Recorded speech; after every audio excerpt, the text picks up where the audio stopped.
Zao mihitsy alin.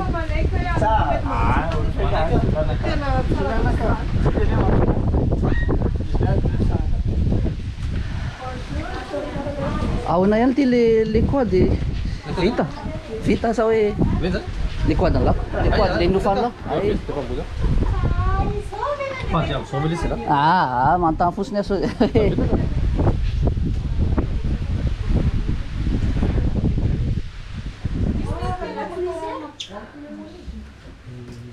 La belle au bois dormant, ça dans son cocon. Saya ferma. Aí tá bocagando tio teu? Eu fan ferma tio, mas Programme télé avec un ifi. Det mahafinaritra ny ity ifi ala kôkô dia avy la. Mangatsika be daholo.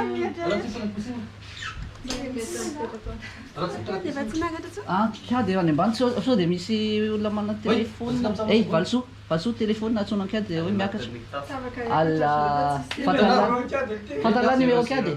034 27 00 85.